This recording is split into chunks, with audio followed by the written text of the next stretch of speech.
جبل بن الأيهم أمير نصراني من الغساسنة، هداه الله إلى الإسلام وجاء ليحج أيام عمر رضي الله عنه، ومعه 500 فارس من حاشيته وحراسته يلبسون ملابس الإحرام، لكن ليست ملابس كما نلبس نحن، مطرزة بالذهب والفضة. يعني أمير ابن أمير ومن سلالة أمراء، يعتمد الغساسنة على الرومان وعلى دولة الروم، يعني سبحان الله. فبينهما يطوف بالكعبة أعرابي يعني بسيط من قبيلة الأزد، داس على رداء الأمير الغساني فانحل الإزار. ما كان من الأمير الغساني وكان قوي البنية إلا أن لطم الأعرابي على وجهه فهشم أنفه. هذا في دولة عمر. وعمر لو أن ابنه عبد الله الذي كان يمر مرة في يعني نواحي المدينة فرأى إبلا مربربة يعني ظهر عليها أثار النعمة، قال: إبل من هذه؟ قال: هذه لعبد الله بن عمر. قال: ولدي يتاجر وأنا أمير المؤمنين، ردوها لبيت المال. عبد الله بن عمر حصل له ذعر، يعني هذا من حر ماله. يا أبتي والله إنها من حر مالي، يعني أنا رجل أعمال ناصح في التجارة ذكي عبقري، يعني لم أخذ مالا ولم أغتصب. قال: لا يا عبد الله يا ابن عمر، سوف يقول الناس دعوها ترعى فإنها إبل ابن أمير المؤمنين، دعوها تشرب فإنها إبل ابن أمير المؤمنين، ردوها البيت المال، لا أريد أن أدخل النار فيكم يا آل الخطاب. انتهى الموضوع، قضية واحدة، يعني لا نقاش عند عمر، لأن لا يريد حكم الجاهلية ولا يريد ظن الجاهلية ولا يريد حمية الجاهلية. لكن هذا الأمير النصراني جبل بن الأيهم ما زالت فيه جاهلية، هشم أنف الأعرابي. فذهب الأعرابي إلى عمر: يا أمير المؤمنين، هذا الأمير ضربني على وجهي عندما دست على ردائي دون أن أدري وهو يطوف، فحل إزاره فك إزاره، فما كان منه إلا أن صنعني وآثار الدماء على وجه الرجل. أرسل عمر إلى جبله، قال: نعم يا أمير المؤمنين. قال: هل أنت لطمت وجه هذا الأعرابي؟ قال: لقد. قال: أنا أسألك سؤال واحد. أنت عندما تسأل أي إنسان، اسأل زوجتك سؤال أو ابنك أو قريب لك، الإجابة يتحتمل يا نعم يا لا. إذا أجاب إجابة ثالثة اعلم أنه كذاب ابن كذاب فورا. أول ما تشوف زوجتك تقول لها نعم أم لا، كلمت خالك نعم أم لا، أصل الفرح كذابة بنت، خلاص ربيت على الكذب. إذا سألت الزوجة زوجها سؤالا يحتمل يا نعم يا لا، فأجاب إجابة ثالثة اعلم أنه متهرب ليس ضرائبيا ولكن كذبيا ولسانيا. نسأل الله أن يرزقنا الصدق. والله الذي لا إله إلا هو، عندما أقرأ الآية الكريمة ليسأل الصادقين عن صدقهم ترتعد فرائص الإنسان. الصادق سوف يسأل يوم القيامة عن مدى صدقه، مش الكذاب، لا، هيسأل الصادق، يعني درجة الصدق عندك كام.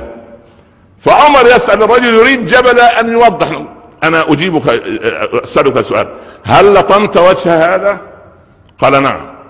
قال: وقد أقررت فلا بد من القول، لا بد من يعني القصاص، يلطمك أمام الناس كما لطمته أمام الناس. قال: يا أمير المؤمنين، انظر إلى الكلام بس اللي يعني فساد ظن الجاهلية وحكم الجاهلية وحمية الجاهلية. سبحان الله.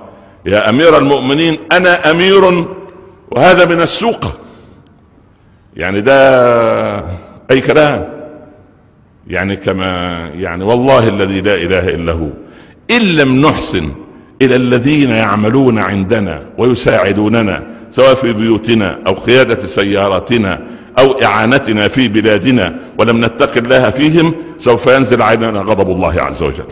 اتقوا الله في الضعيف. هذا من هؤلاء من ايا كان متمردا كذابا خلاص هذا قدرك، هذا قدرك. طالما يعمل عندك فاتق الله فيه سواء مسلم او غير مسلم. هذا كلام يجب ان يكون واضحا. ان لم تكن الخطب توضح الحلال والحرام فلا فائدة فيها. احنا مش جايين نقضي وقت ونروح، لا. يا امير المؤمنين انا امير وهذا سوقه. قال قد سوى بينكما الاسلام يا جبله. لم يقل عمر ايها الامير، لا، يعني انت من الرعية الان، تبعي انا وانا الحاكم. قد سوى الاسلام بينكما. قال كنت اظن ان الاسلام يرفع من قدري افضل مما كنت في الجاهلية. يعني كنت في الجاهلية امر وانهى، اضع قدما على قدم، اقتل هذا، اعفو عن هذا. اما ان ادخل الاسلام تريد ان الطم وانا امير امام الناس؟ قال يا جبله لا يفرق بينكما الا العافية. انتوا في الاسلام سواء، لكن عافية ايه؟ انت ربنا عافاك من الفقر، عافاك ان اعطاك يعني جاها، سلطانا، حاشية، جاي من الشام ومن شمال الشام وانت مع 500 من الحراسة مطرزين بالذهب والفضة، يعني انتوا رايحين رحلة سياحية. يعني الكلام ده عمر لا ينطلع عليه كل هذا الكلام. قال انظرني الى الغد يا امير المؤمنين، افكر في قضية يلطمني امام الناس بالليل وفي جنح الليل وفي ايام منى يفر جبله وال500 ويلحقه بالقسطنطينية ويحتمي بهرقل ولي نعمته كما يحتمي بعض التافهين في أزماننا بهؤلاء. سبحان الله، والذي يغطى بهم فهو عريان. المهم يعني وتنصر، ارتد. دارت الأيام ويبدو أن جبله كان ذكيا، وقال لما بلغ بموت عمر واستشهاده قال تنصرت الأملاك من خوف لطمة. الأملاك اللي هم جمع ملك، يعني الملوك، يعني تنصرت الأملاك من خوف لطمة وما بها ضير لو صبرت لها ضرر. فلا يا ليت أمي لم تلدني وليتني رجعت إلى القول الذي قاله عمر، ويا ليتني أرعى البهامة بقفرة، يعني النعاج والخراف والماعز سبحان الله بقفرة، أسيرا في ربيعة أو مضر. يعني وأنا مسلم أكون أسير أحسن من أظن أننا حر وأنا مع هؤلاء سبحان الله. وليتني بالشام عند أهلي بأدنى معيشة فلا سمع لي ولا بصر. حتى يعني سبحان الله أتمنى أن أكون لا أرى ولا أسمع، كفيفا أصم أو لا أسمع، ولكن بين أهلي وعشيرتي. فالأهل والعشيرة إذا كانوا صالحين فهم سمعك وبصرك. اللهم أصلح ذات بيننا يا رب العالمين. ويقال أن جبله عاد الحمد لله رب العالمين إلى الإسلام وحسن إسلامه في أيامه الأخيرة. اللهم أحسن خاتمتنا في الأمور كلها.